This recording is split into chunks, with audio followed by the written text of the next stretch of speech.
ပွင့်ခဲ့တဲ့ဖျားအဆူဆူနဲ့နောင်ပွင့်မဲ့မြတ်စွာဘုရားအိန္ဒိယနိုင်ငံတစ်ခုထဲမှာပဲပွင့်ခဲ့တယ်ဆိုတာဟုတ်ပါသလားယခင်ဖျားရှင်များပွင့်တော်မူခဲ့တဲ့အချိန်တုန်းကလူတက်တန်း2000ချီရှိရလို့သိရပြီးယနေ့သိပ္ပံခေတ်မှတ်တမ်းများရလူသားတွေဟာအသက်ကို2000နဲ့ချီပြီးနေခဲ့တာမရှိပါဘူးဒီကွဲလွဲမှုအပေါ်မှာအရှင်ဘုရားရဲ့အမြင်ကိုမိန့်ကြားပြီးတော်မူပါပွင့်ခဲ့တဲ့ဘုရားဆူဆူနောက်ပွင့်မဲ့မြတ်စွာဘုရားအိန္ဒိယပြည်တစ်ခုထဲမှာပွင့်တယ်ဆိုတာဒီကနေ့ပြည်ပုံနဲ့တော့အိန္ဒိယလို့ပြောအောင်မှာပေါ့မှန်ပါဗျာစာပေတွေမှာဆိုထားတဲ့ဘုရားကဒီမှာပဲပွင့်ရမယ်လို့တော့သတ်မှတ်ထားတာတော့မဟုတ်ဘူးသို့တော့ဘုရားဘာသာကျမ်းစာလို့ပြောရတဲ့နောက်မှရေးတဲ့အထက်ကရာတို့တိကာတို့အဆိုမှာတော့ဒီမစ္စည်းမဒေသလို့ဆိုတဲ့စပူရိတ်ကျွန်းမှာပဲဒီဘုရားစာပွင့်တယ်ဒါတော့ဒီလိုပွင့်နေဆိုတာဟုတ်တယ်အဲ့လိုပဲပြောတာဖြစ်တယ်အဲ့ဒီဆိုအိန္ဒိယပြည်လို့သတ်မှတ်လို့ရနိုင်ပါလားဗျာအိန္ဒိယလို့ခေါ်တာအခုမှခေါ်တာလေမှန်ပါဗျာ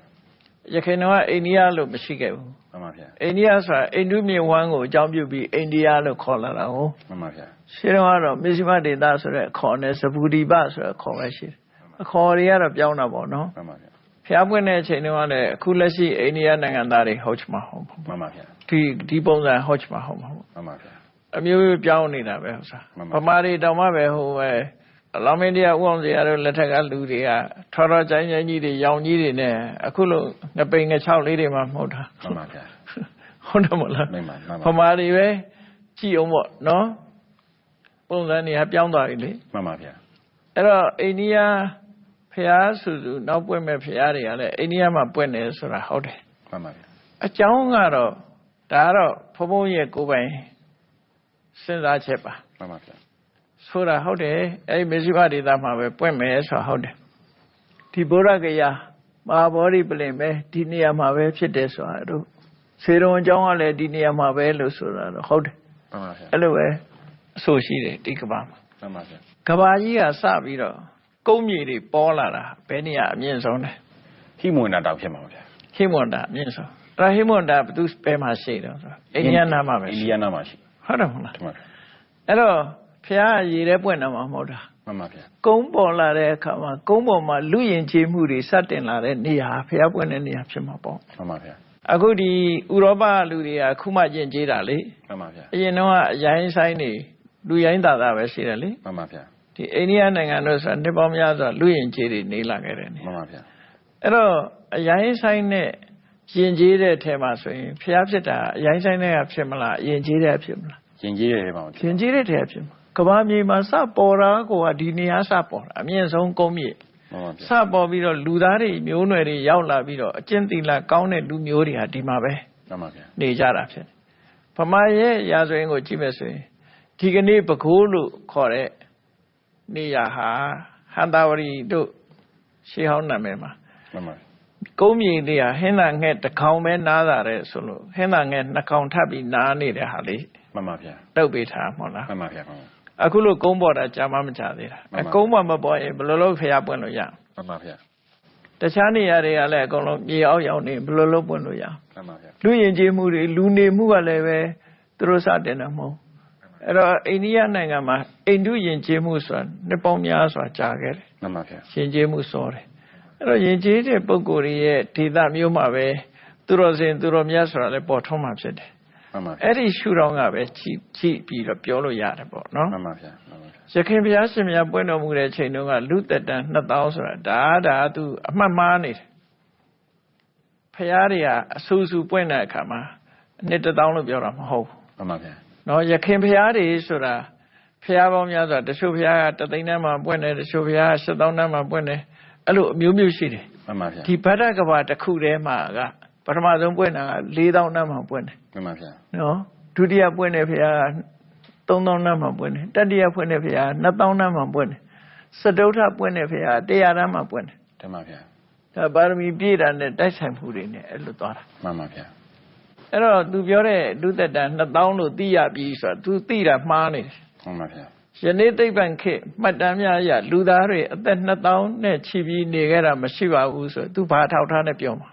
မှန်ပါဗျာဒါမရှိပါဘူးလို့သူပြောနိုင်ခွင့်မရှိဘူးလေပြောလို့မရမှန်ပါဗျာဒီကွဲလဲမှုပေါ်ရှင်ဘုရားရဲ့အမြင်ဘုံဘုံကဒါအထိလို့ဒီ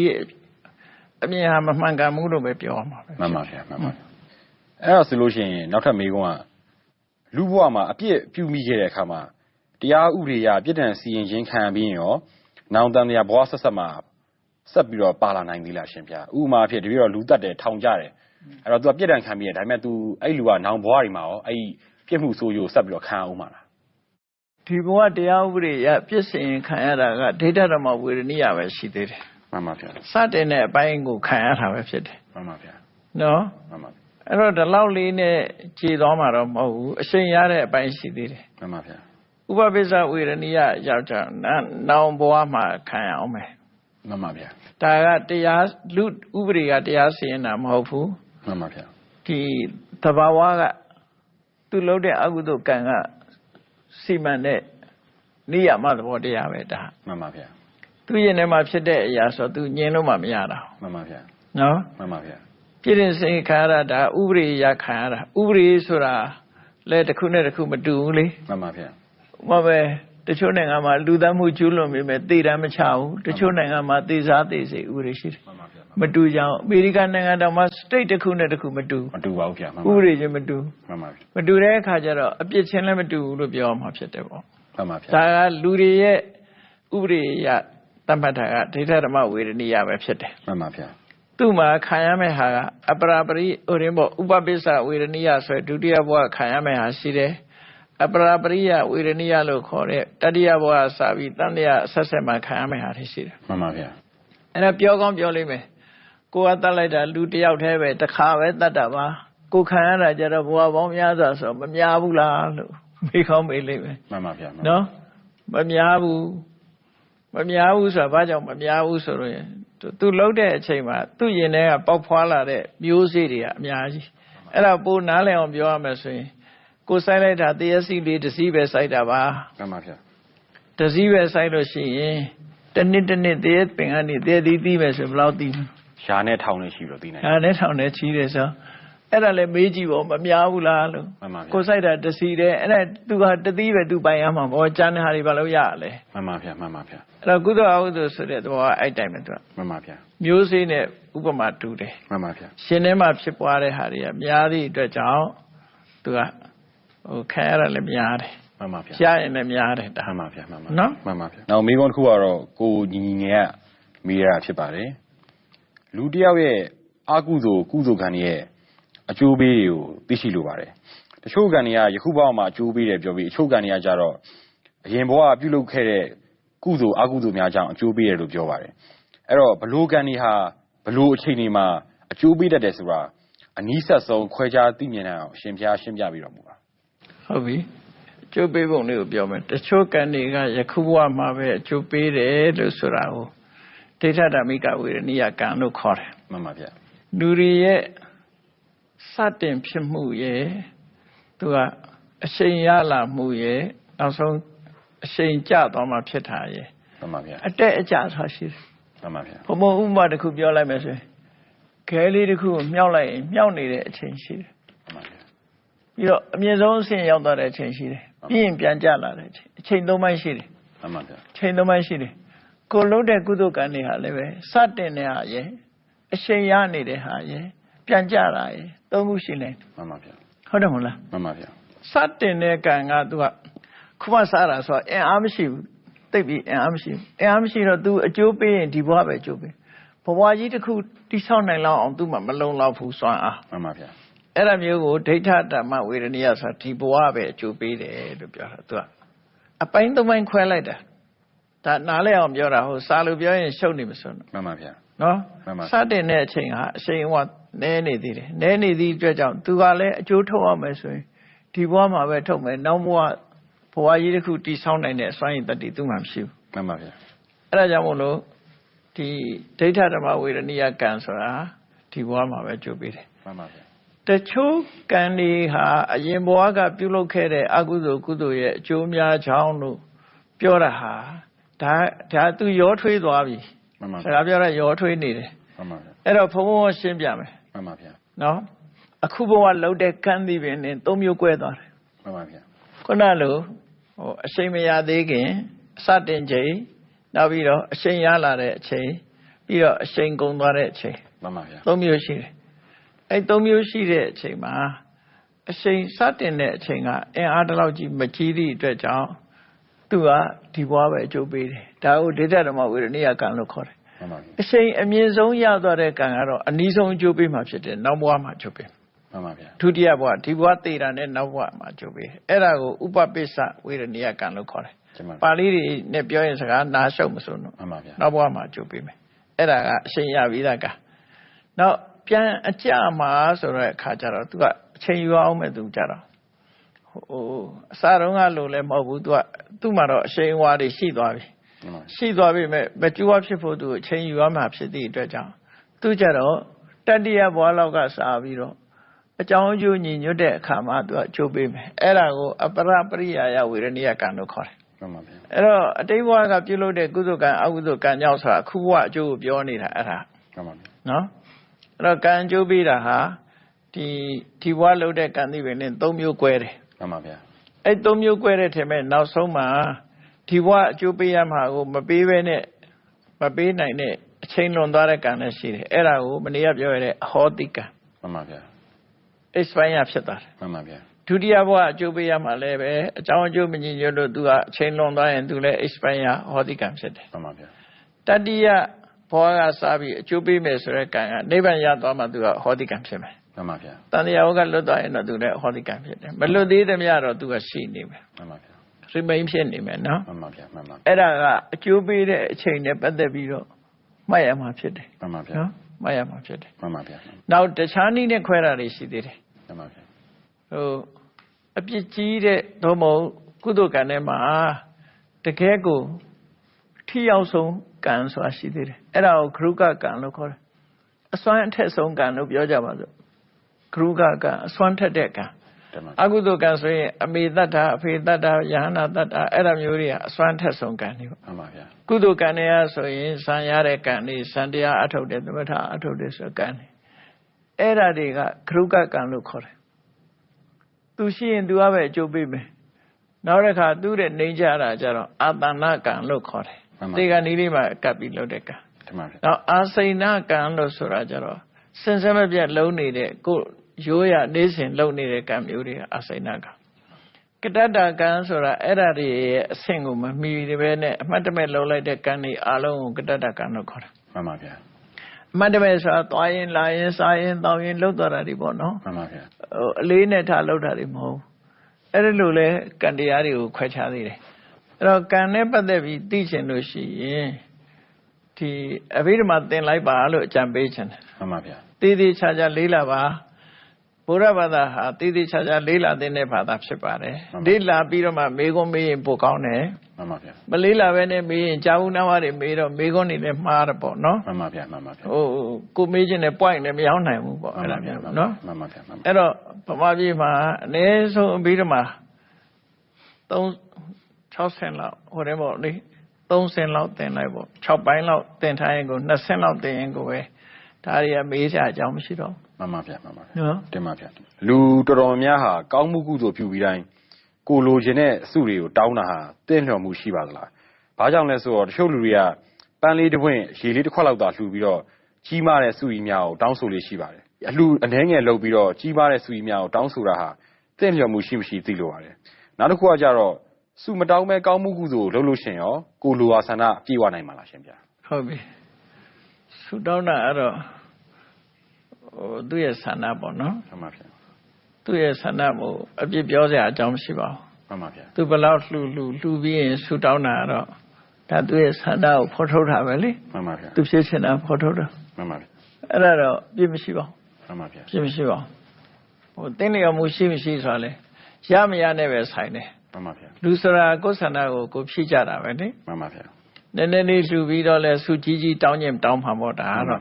အလှဝတ္ထုကြီးနဲ့မသက်ဆိုင်ဘူးသူကရှင်တွေကတရာရှင်တွေကစေရနာနဲ့သက်ဆိုင်တယ် မှန်ပါဗျာ သူရင်တွေကစွမ်းအားကြီးနေလို့ရှိရင်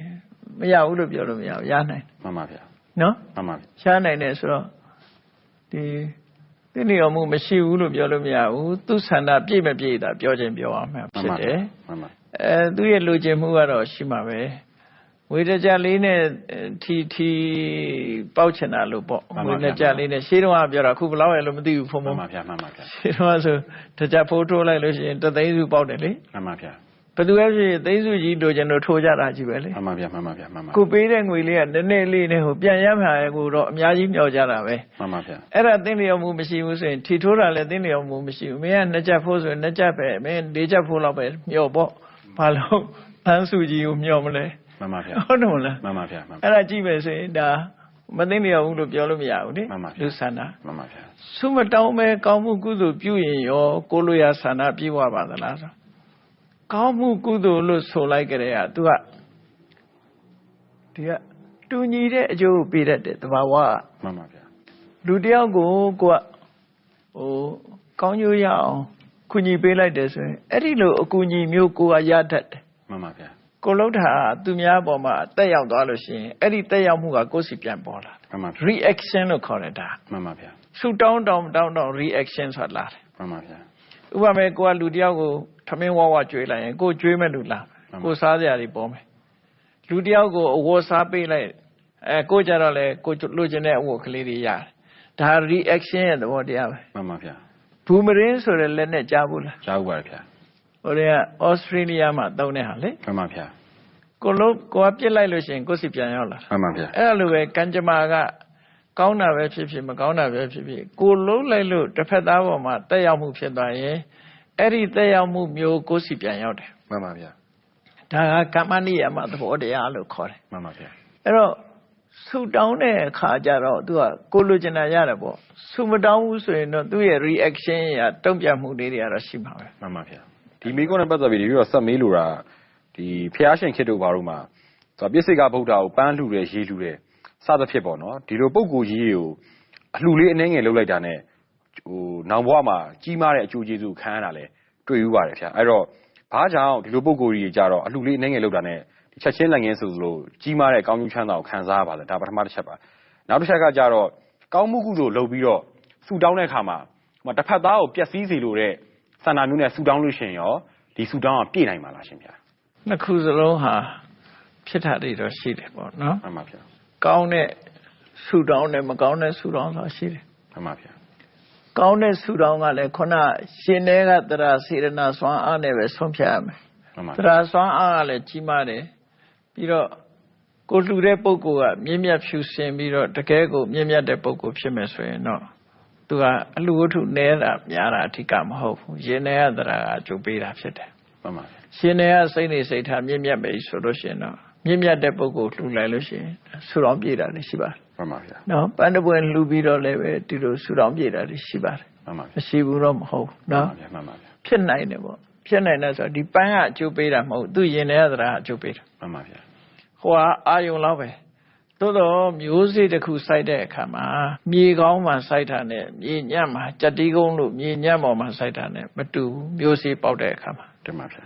ဖာတလိုက်ဇာကောင်းတဲ့မြေမျိုးမှစိုက်လိုက်လို့ရှိရင်အပွင့်အသီးတွေကတန်းမာတယ်လေမှန်ပါဗျာတန်းတယ်အဲ့ဒါလိုပဲခုနကိုလှူလိုက်တဲ့ပုဂ္ဂိုလ်ကတကယ်ကိုမြင့်မြတ်တဲ့ပုဂ္ဂိုလ်မျိုးဆိုရင်ကိုလုံးလိုက်ရတဲ့အလုပ်ဟာနည်းနည်းလေးပဲဖြစ်စီအများကြီးကြိုးပေးနိုင်မှန်ပါဗျာမှန်ပါဗျာဒါရဲ့သူ့ရဲ့တုံ့ပြန်ဥပမာဆိုတော့ပိုထင်ရှားတာပြောရမယ်ဆိုရင်ကိုပေါင်းတဲ့မိတ်ဆွေကလမ်းပေါ်ကလူဆိုပြီးတော့သူလည်းပတ်ချာမရှိဘူးဆိုရင်ကိုပါရမှာတော့မှန်ပါဗျာကိုပေါင်းတဲ့လူကကိုကကူညီလိုက်တဲ့လူကတထေးဆိုရင်ကိုကိုတုံ့ပြန်ပေးတာတွေအများကြီးမရနိုင်ဘူးလားမရနိုင်ပါဗျာကိုပေါင်းတဲ့လူကမွဲတဲ့လူဆိုရင်သူရရဲ့နည်းနည်းပဲရအောင်ပေါ့မှန်ပါဗျာဟုတ်တယ်မလားအဲ့တော့အဲ့ဒါလိုပဲဒီပစ္စေကဗုဒ္ဓတို့လိုမြင့်မြတ်တဲ့ပုဂ္ဂိုလ်မျိုးတွေမှာလုံရင်ပို့ရတယ်ဆိုတာတော့ဒါသဘာဝကျပါတယ်မှန်ပါဗျာလူလောကမှာလည်းဒီလိုရှိတယ်နောက်တစ်ခုကပါလဲကိုသူနောက်တစ်ခုကကောင်းတာတွေလုပ်ပြီးတော့မကောင်းတဲ့ဆုတောင်းလို့ရှိရင်ရောပြည့်နိုင်ပါလားရှင်ဗျာကောင်းတာလုပ်ပြီးမကောင်းတဲ့ဆုတောင်းတာဆိုတာလေရှိတာတော့ရှိတယ်ဥပမာပြောလို့ဆိုရင်ကုသိုလ်ကောင်းမှုလုပ်ပြီးတော့ဥမာဒန္တီတို့လို့ပေါ့မကောင်းမှုလို့ပြောလို့ရတယ်ပေါ့သူမြင်တဲ့ယောက်ျားမှန်တယ်ဗျမူးပြီးတော့အယူအမှု crazy ဖြစ်ပါစေဆိုဆုတောင်းတာတော့သူမြင်တဲ့ယောက်ျားမှန်တယ်ဗျဟာအဲ့လိုဖြစ်သွားတယ်အဲ့ဒါကောင်းလားမကောင်းလားဆိုလူတွေကိုနှိပ်စက်တာဆိုမကောင်းဘူးပေါ့မှန်ပါဗျာဟုတ်တယ်မဟုတ်လားသူ သူလည်းကုသိုလ်ကောင်းမှုလုပ်ပြီးတော့သူ့မြင်တဲ့လူတိုင်းဟာအမှုယူဖြစ်ပါစေဆိုဒီစုရတာကောင်းတာလုပ်ပြီးမကောင်းတာတောင်းတယ်လို့ပြောလို့ရတာပေါ့မှန်ပါဗျာနောက်တစ်ခုကတော့ဒီဘဝငါ့ကိုနိုင်ခြင်းနဲ့နောက်ဘဝကျမင်းနင့်ကိုနိုင်မရစေဆိုပြီးတော့ဆုတောင်းလို့ရှိရင်လေဒါကတော့ဖြစ်သွားတာဒီဇလန်လေးရှိတယ်ပေါ့နော်မှန်ပါဗျာမှန်ပါဗျာရှင်ထဲမှာအညှိုးတေးတွေပါတယ်ပေါ့အကျိုးပေးတာတော့ကုသိုလ်ကံအကျိုးပေးတယ်အကုသိုလ်နဲ့ကုသိုလ်ဟာရောထွေးသွားပြီးတော့သူဟာအကုသိုလ်တွေဆက်ဖြစ်တာပေါ့နော်မှန်ပါဗျာနောက်ထပ်မေးခွန်းတစ်ခုကတော့အစိုးရပြအောင်ရေတရာချီလို့ရတယ်လို့ပြောပါတယ်ရှင်ဗျာအဲ့တော့မတရားတာတွေအစိုးရလှုပ်ပြီးတော့ရေတရာချီလိုက်လို့ရှိရင်အစိုးရဟာတကယ်ပဲပျောက်သလားသို့မဟုတ်အတိုင်းအတာတစ်ခုထိပျောက်သလားရှင်ဗျာနောက်တစ်ခုကကြတော့မြတ်စွာဘုရားရှင်ခင်မှာတော့မိုးကြိုးပြစ်တာကိုထက်လက်နဲ့ကာတယ်ဆိုတော့အဖြစ်ပြက်မျိုးလဲကြားဥပါတယ်ရှင်ဗျာရှင်းပြပြီးတော့မူပါအစိုးရပြောက်အောင်ရေရချေးတယ်ဆိုတော့ဘုရားဘာသာနဲ့မဆိုင်ဘူးနော်မှန်ပါဗျာနော်ရေရချေးတယ်ဆိုတော့ဘေးရင်ဆရာနဲ့ပဲဆိုင်တယ်အဲ့ဒါ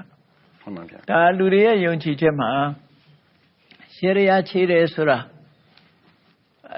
ဒီပမာတွေသာယုံတာမဟုတ်ဘူးမှန်ပါဗျာတခြားလူမျိုးတွေလည်းယုံမှန်ပါဗျာ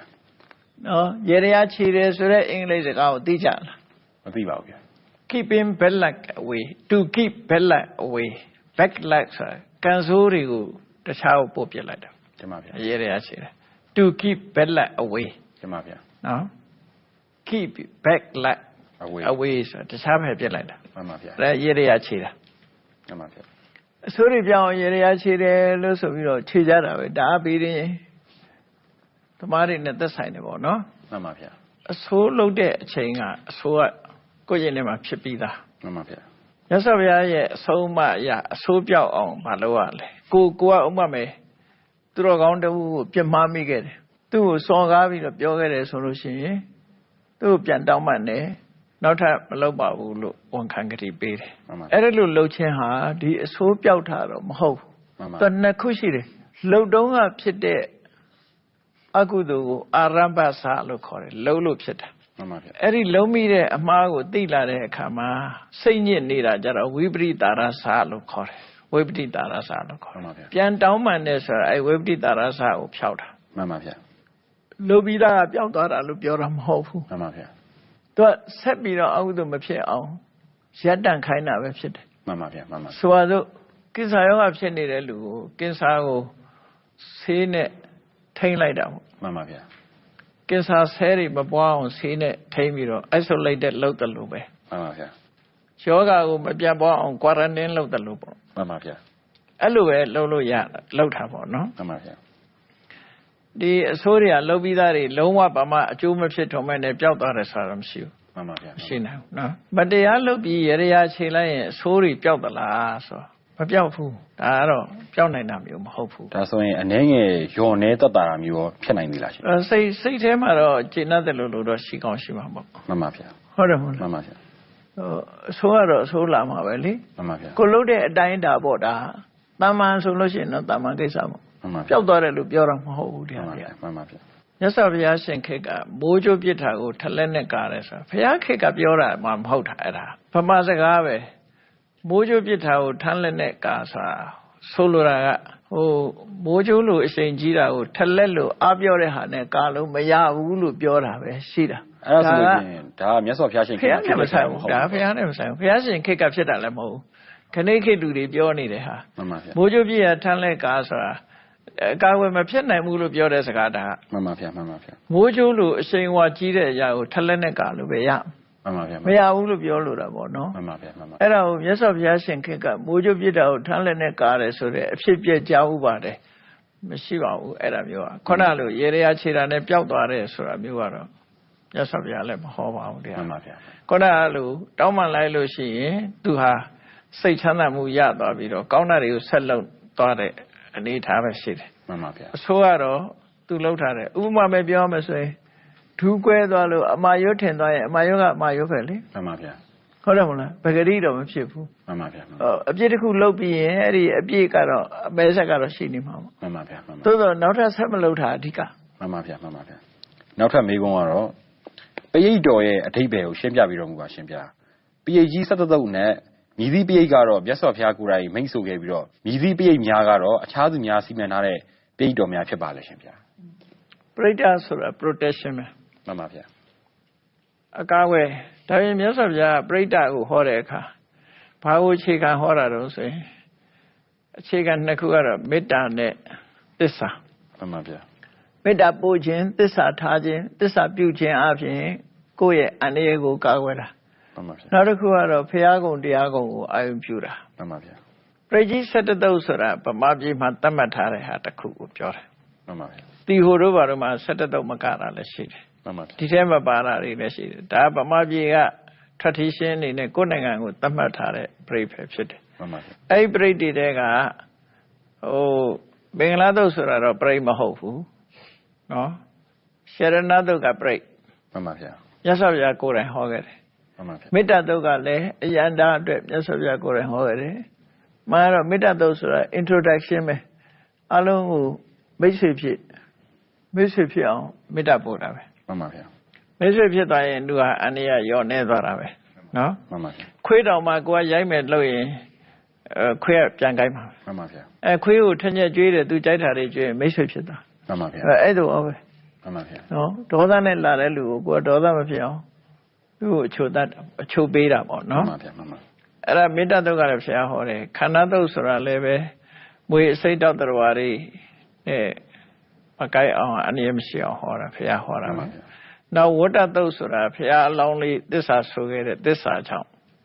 ဖြစ်တာနော်သစ္စာဆိုခဲ့တဲ့အကြောင်းကိုပြန်ဟောတဲ့ဟာအဲ့ဒါလည်းပဲဘုရားဟောတယ်ဘုရားဟောပဲမှန်ပါဗျာမောရတုတ်ဆိုတာလည်းပဲဘုရားလောင်း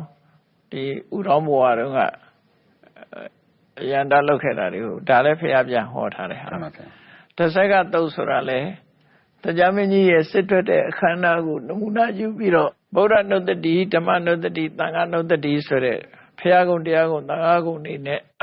လူတွေရဲ့ဘေးရန်အန္တရာယ်တွေကိုကာကွယ်ပေးတဲ့သဘောဒါလည်းဘုရားဟောတာပဲမှန်ပါဗျာဒီအင်္ဂုလိမာလပရိဆိုတာအင်္ဂုလိမာလအတွက်မြတ်စွာဘုရားဟောပေးတယ်မှန်ပါဗျာသူ့ရဲ့ဘဝအစဉ်ပြေဖို့သူကရန်သူများတယ်မှန်ပါဗျာသူကတတ်ခဲ့တာတွေရန်သူတွေများတော့လူမှုအကျိုးပြုလုပ်ငန်းတစ်ခုကိုလှုပ်စေခြင်းအပြင်သူ့ပေါ်မှာအညိုတေးတွေဒီရန်သူတွေရောပါတော့မှန်ပါဗျာမေတ္တာနဲ့လုပ်ပေးတာပေါ့နော်နောက်ပြီးတော့ဘုဇင်တုတ်ဆိုတာလည်းပဲမြတ်စွာဘုရားဟောတာပါပဲဒါပေမဲ့ဘုဇင်တုတ်မူရင်းကိုခြုံးပြီးတော့နောက်ဆရာတွေရေးထားတာအခုပရိတ်ကြီးထဲမှာပါတယ်ဘုဇင်တုတ်ကမှန်ပါဗျာအ내အဓိပ္ပာယ်ကိုခပြာနဲ့စီပြီးတော့ကာထာနဲ့စီပြီးတော့ဒါနောက်မှရေးထားတယ်မှန်ပါဗျာဒါတော့ဘုရားတည်းရဲ့ဟောတာတတ်တတ်ရှိတယ်မှန်ပါဗျာမှန်ပါနောက်ပုဗ္ဗနတုတ်ဆိုတာလည်းဘုရားဟောတဲ့ဟာတွေပါတယ်စုပိတ်ပြီးတော့ထည့်ထားတာပေါ့နော်မှန်ပါဗျာအတ္တနာတိယတုတ်ဆိုတာတော့မြတ်စွာဘုရားဟောတာမဟုတ်ဘူးနတ်မင်းကြီး၄ပါးဝိသောနတ်မင်းကြီးဥဆောင်တဲ့နတ်မင်းကြီးတွေကသူတို့အုတ်ထိန်တဲ့သူတို့ရဲ့အုတ်ထိန်မှုအောက်မှာရှိတယ်ဆိုးစွမ်းတဲ့ဘလူးတွေရှိတယ်မှန်ပါဗျာအဲ့ဒီကောင်တွေကိုသူတို့ထိန်းချုပ်လို့တချို့ကမရဘူးမရတော့အဲ့ဒါတွေကိုထိန်းချုပ်ပြီးတော့ဘုရားတရားတန်ခါကိုးကွယ်တဲ့ပုဂ္ဂိုလ်တွေအနည်းမပြုတ်နိုင်အောင်လို့သူကအမိန့်ပြန်တဲ့သဘောဟောတာမှန်ပါဘုရားရှိခိုးတွေပါပဲအဓိကတော့ခုပြင်ရေးထားတာတချို့ကအချို့ကဘုရားဟောတာတချို့ကဘုရားဟောတာမဟုတ်ဘူးအချို့ကတော့ခုနလိုနတ်မင်းကြီးတွေလျှောက်သွားတဲ့စကားကိုပဲဒီတိုင်းထားတယ်မှန်ပါဗျာမှန်ပါအဲ့လိုမှန်ပါဗျာအဲ့တော့အဲ့ထဲမှာမောရတုတ်ကတပည့်တော်တို့နားလည်ထားသလောက်နေမင်းရဲ့ဂုဏ်တော်ကိုချီးကျူးတဲ့ခါရာဖြစ်တယ်လို့သိထားပါတယ်ဗျာဟုတ်တယ်အဲ့တော့နေမင်းရဲ့ဂုဏ်ချီးကျူးတာနဲ့ဘာကြောင့်အစွမ်းထပ်ပြီးတော့အန်ရကင်းတဲ့ခါရာတစ်ပုတ်ဖြစ်လာမှလဲရှင်ဗျာနေမင်းကိုတိုင်းတယ်တာနေမင်းနဲ့မဟုတ်ဘူးအဆုံးမှာဘုရားကုံကိုအာရုံပြုရှိခိုးရပါတယ်ရေပြမနာဝေရကုသဗ္ဗတမိတိမိနမောဆိုဘုရားရှိခိုးရပါတယ်နော်နေမင်းနဲ့ရှိခိုးရမဟုတ်နေကြီးကိုတိုင်းတယ်လိုက်တာတိုင်းတယ်ပြီးတော့ရေပြမနာဝေရကုဆိုပွင့်တော်မူခဲ့တဲ့ဘုရားတွေအားလုံးဘုရားရှိခိုးရပါတယ်အဲ့ဒီဘုရားရှိခိုးတဲ့အစွမ်းမှန်ပါဗျာနော်မှန်ပါဗျာမှန်ပါနေရဲ့အစွမ်းမဟုတ်ဘူးဘုရားရှိခိုးတဲ့သူယင်တဲ့အစွမ်းမှန်ပါဗျာမှန်ပါ